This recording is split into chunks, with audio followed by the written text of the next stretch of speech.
G20 जो है इस बार जो हुआ उसमें पश्चिमी देशों का दबदबा जो है वो पहली बार नहीं नजर आया। नहीं तो हर बार जो G7 और जो सबसे अमीर देश माने जाते हैं उनका बड़ा दबदबा नजर आता था, क्योंकि मोदी जी ने साफ किया था कि भारत जो है वो यहाँ पर रूस और यूक्रेन से ऊपर उठकर बातचीत करेगा। तो ये कितना खास है और जो विकासशील देश है उनके लिए कितनी बड़ी तस्वीर है। बिल्कुल ठीक कहा आपने। देखिए, इस बार क्या हुआ है कि आज से पहले जितने भी मंच थे जहाँ पे भारत जाता था अटेंड करने के लिए, चाहे वो G20 हो, चाहे बाकी ऑब्जर्वर की हैसियत में G7 हो, वहाँ पे भारत अपना अर्ज करता था, एक रिक्वेस्ट करता था कि मेरा ये व्यू पॉइंट है। अब उस पे ध्यान दिया जाएगा नहीं दिया जाएगा, वो बिल्कुल जो बाकी डोमिनेंट कंट्रीज थे यूरोप के, वो उनके हाथ में था। और जो उनका एक तरीका था हैंडल करने का, वो यही था कि वो जो चाहते थे वो होता था और वो जो नहीं चाहते थे वो नहीं होता था। ये पहली बार वहां से डायवर्शन हुआ है। आज के दिन में भारत जो चाहता है वो करने में कराने में सक्षम है। देखिए, ये जो अभी कंसेंसस बना हुआ है ड्राफ्ट डिक्लेरेशन पे, ये पॉसिबल था। ये एक दिन पहले तक, जब समिट शुरू हुई थी, एक दिन पहले तक कंसेंसस नहीं था। इंडियन डिप्लोमेसी को सलाम किया जाए, और इंडिया के अलावे भी 2-1 कंट्री ऐसे थे जो कि इंडिया के साथ था, और ये कंसेंसस बनाने में काफी काम इन्होंने किए हुए हैं। तो ये डिप्लोमेसी की जो विन हुई है, जो डिप्लोमेसी की जो अहमियत है, वो पहली बार यहाँ पे उभर के सामने में आई है इंडियन डिप्लोमेसी की। तो आज के दिन में अब यूरोप क्या चाहता है वो ज्यादा मायने नहीं रखता है। पूरे विश्व के लिए भारत की दृष्टि में क्या सबसे अच्छी बात है वो मायने रखता है, और उसी को सामने में लाया गया है। तो उसमें देखिए, उसमें अभी जो 4-5 चीजें क्या हुए हैं। भारत का मतलब था कि ये G20 को थोड़ा सा ब्रॉडन किया जाए, इंक्लूसिव किया जाए। तो उसमें अफ्रीकन यूनियन आ गई 55 देश के साथ में। ये ग्लोबल साउथ की वॉइस हमें पहली बार अब सुनाई देगी वहां पे, क्योंकि इसी ग्लोबल साउथ में चीन ने कुछ देशों को अपने डेप्ट ट्रैप में ऐसे जकड़ रखा है कि वो आज बिल्कुल टूटने की स्थिति में है। तो इसीलिए अब ये एक प्लेटफॉर्म है जहाँ पे कि अफ्रीकन यूनियन के जो 55 देश हैं, उसमें से जो कुछ टूट गए हैं या टूटने के कगार पे हैं या बेहतर भी हैं, उनको अपनी बात रखने की का एक प्लेटफॉर्म मिलेगा। तो एक तो ये चीज है।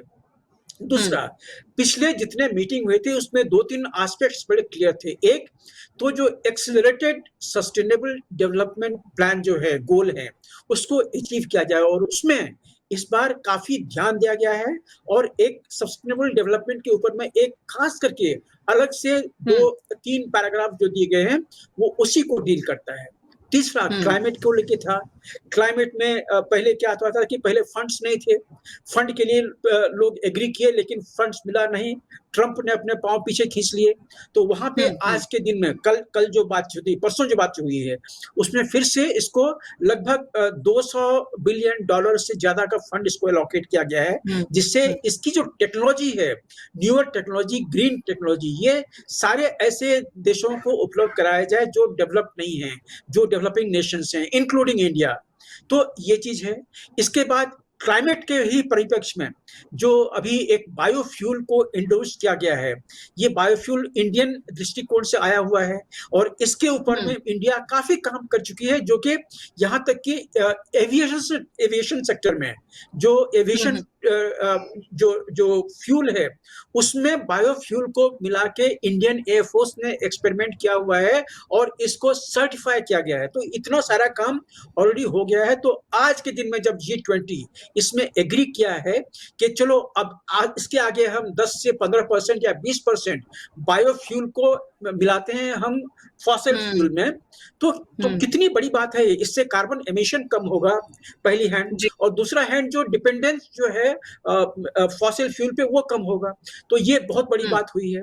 इसके अलावे भी विमेन लेड डेवलपमेंट, अभी तक सब लोग बात कर रहे थे, भारत ने दिखाया है कि विमेन लेड डेवलपमेंट किस तरह से किया जाता है। अगला जो मेरा सवाल है वो मैं आपसे ये पूछना चाह रही थी कि यहाँ पर जो अमेरिका और तुर्की के बीच दो पक्षीय वार्ता हुई, उसमें यहाँ पर संयुक्त राष्ट्र सुरक्षा परिषद में भारत की स्थायी सदस्यता को लेकर जो यहाँ पर दावेदारी है उसका समर्थन किया गया। ये काफी बड़ी बात है। फिलहाल इस पर क्या कुछ चर्चा, और अगर ये हो जाता है तो इससे क्या फायदे होंगे? देखिए, ये सिर्फ तुर्की, भारत अमेरिका ये नहीं है। मामला हम्म फंसा हुआ है कि यूएनएससी का किस तरह से रिफॉर्म हो, और ये बात हम्म पिछले लगभग 7 साल से यूएन में फंसा हुआ है, और उसमें सिर्फ चीन एक ऐसा कंट्री है जो कि इसमें अड़ंगे डाल रहा है उस एक्सपेंशन के लिए।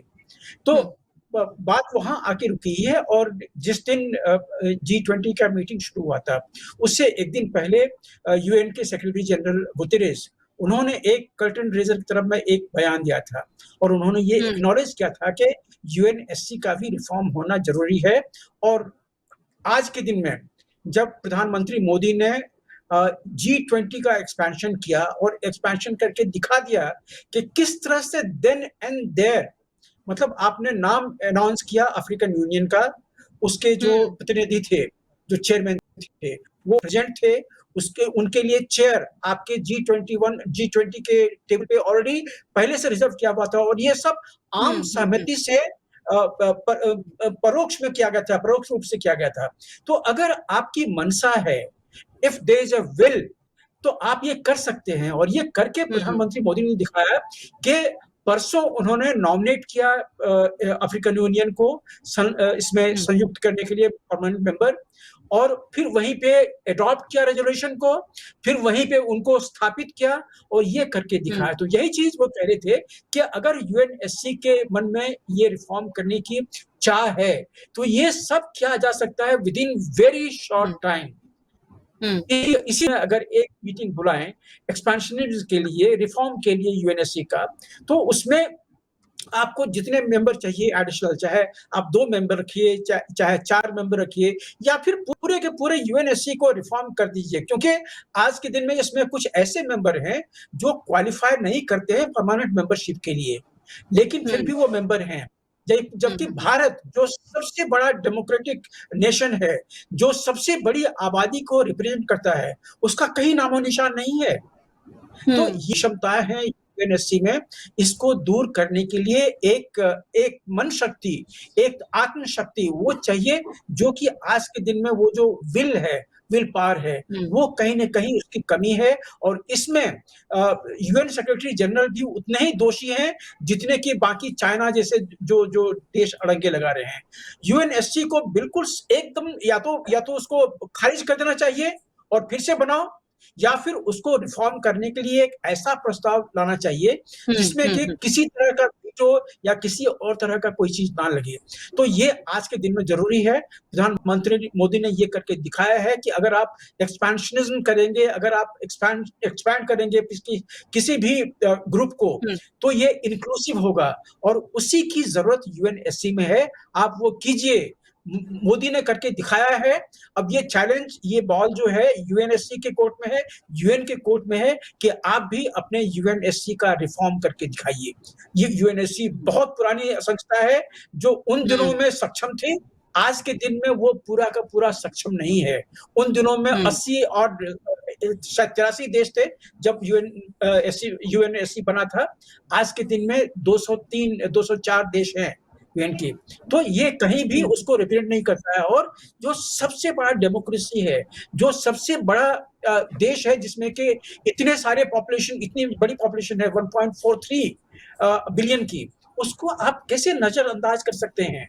और ये देश पिछले कम से कम 40 साल से यूएन के हर रिक्वेस्ट पे अपनी सेना भेजता है, अपने जो कंट्रीब्यूशन है वो देता है, चाहे वो पीस कीपिंग फोर्सेस हो या कहीं पे और कोई ऑपरेशन चल रहा हो, तो भारत हमेशा वहां पे खड़ा रहा है।